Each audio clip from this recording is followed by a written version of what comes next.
Hi, I'm Danica Hubbard, and welcome to Finding My Fulbright, a vlog about my international teaching experience in Croatia. Just a quick disclaimer, this vlog is a personal narrative and does not represent the US government. So, in this vlog, I'm going to talk about greetings and orientations.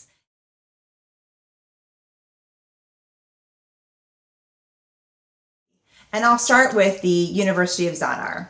So when I first came during the first week, we met with the university contact, and that was more of a social meeting. She did some preliminary introductions with some of the faculty who happened to be there. In the English department, there are 4 faculty members and the secretary, and I also briefly met the head of the English department.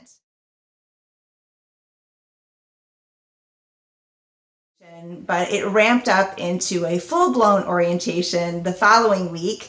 And in that orientation, I went with the ETA, Ellie, the English teaching assistant, and it was myself and again, our university contact. And in that orientation, it was about an hour and a half, maybe 2 hours of what I describe as just an open, detailed list of information on course objectives, syllabi, course materials, course expectations, job responsibilities, class schedules, etc. So it was a little overwhelming.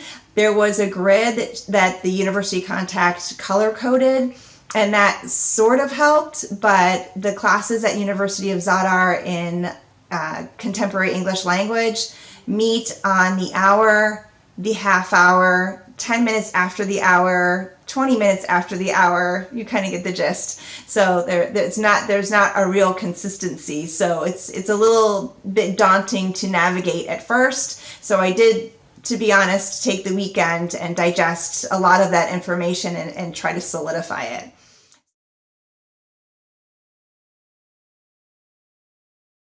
So in that orientation, there was just a lot of discussion and a lot of papers handed back and forth. Of the 3 levels that I was assigned to teach, it was Contemporary English Language 1, 2, and 3, which would be the equivalent of first year, second year, and third year students. But it was hard to disseminate what type of skills those students had because I was only given 1 course syllabus, and that was for the first level. I did not get the other 2 course syllabi, and I still haven't gotten them, but I do have the first year, and I do continue to ask faculty for them, but again, they have very heavy course loads. In fact, their course loads are 18 classes per semester. That's right, 18. And I have been assigned 9 classes, with most of the classes being at the undergraduate level. In fact, 8 of the classes at the undergraduate level, and then the 9th class is a graduate school seminar. So with 9 classes, that's over 200 students that I'm seeing face-to-face all semester.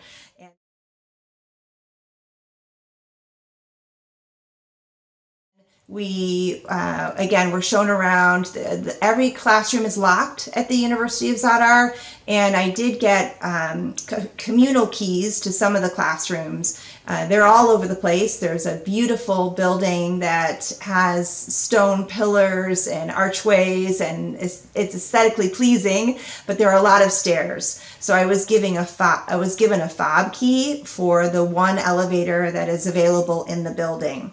There are about 3 people that can fit in this elevator, and as far as I could tell, I don't believe it's ADA compliant, so I'm curious to see how folks navigate and get by with all of those staircases. I did not see any wheelchair ramps or any type of accessibility.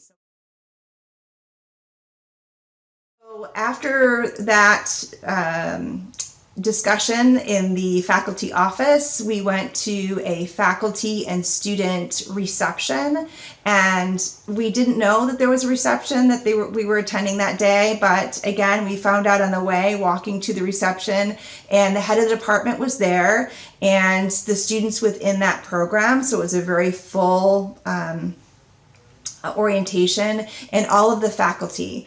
And it was all in Croatian, so I did not understand it, but it was about an hour of the reception. And then after the reception, we went down to the IT office, which was in the basement, to have access or to request access for the Wi-Fi password for guests on campus. So all in all, it was a pretty intensive day. And a couple of days later, there was the second orientation. And the second orientation was in the capital city, Zagreb. So myself and the ETA boarded a bus, and about 3 hours later, we were in the capital city of Zagreb.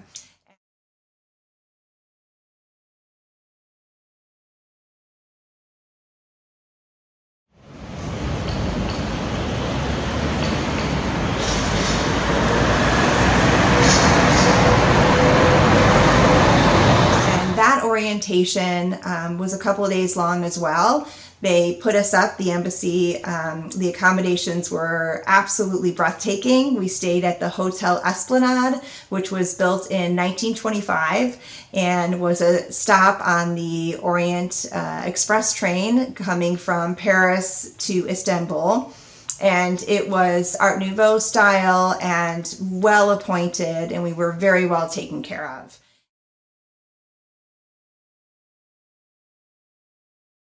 So that orientation was at the U.S. Embassy building in Zagreb. And in that orientation, we met the guest speakers from the Department of Policy Coordination and European Affairs and Internal Cooperation. That was from the Ministry of Science and Education, and the Agency for Mobility and EU Programs, which again reviewed the residency requirements, the work permit, the tax ID, the biometric residency permit. I've discussed all of this again in a previous blog. We also met the American Center for Outreach Programs contact, and that person introduced us to the 5 American Corners in Croatia. And American Corners are designed to hold workshops and facilitate education in a variety of ways with art and culture, media literacy, entrepreneurship, and offer educational advising for those who want to study in the U.S. And those 5 American Corners are in Rijeka, Zadar, Zagreb, Vukovar, and I think Osijek. And each American Corner has a piece that they concentrate on. So the Zadar American Corner concentrates on art and culture. So again, myself and the ETA are planning on presenting at the American Corner and sharing our knowledge base with. And the other guest speakers were involving security in Croatia and also healthcare in Croatia. We were told specifically as Fulbright scholars and students, if we do have any type of health issue, to go to a private doctor, not the public health service, and get a receipt or request a receipt upon exiting, and then to produce that receipt to the embassy. And after a day long of, we were given some nice swag to welcome us to the embassy in Zadar. We had a beautiful lunch in the basement of the U.S. Embassy with some traditional Croatian cuisine, and I thoroughly enjoyed the strukli, which is a pastry dough that is rolled out flat and served with warm cheese. And then for dessert, we had, it's called, I think, creme shanita. Again, I might be mispronouncing that. And creme shanita is a traditional Zagreb dessert, and it is characteristic of a pastry with a chocolate icing on top. So that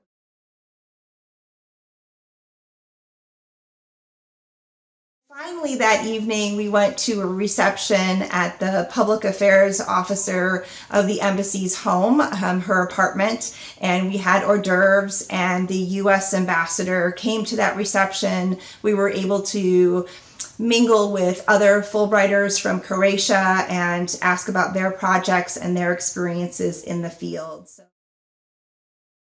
the embassy driver drove us from Zagreb all the way back to Zadar, and it took a little bit longer because there was a case of the Buddha wind, and the Buddha wind is, I think, something I had mentioned earlier, a very strong wind, so we had a detour. Roads were closed because of this wind, and we arrived home back in Zadar and carried the diplomatic pouch back to my apartment and really had a couple of packed orientation days for both the University of Zadar and the U.S. Embassy. So in the next episode, I'm going to talk about classroom teaching.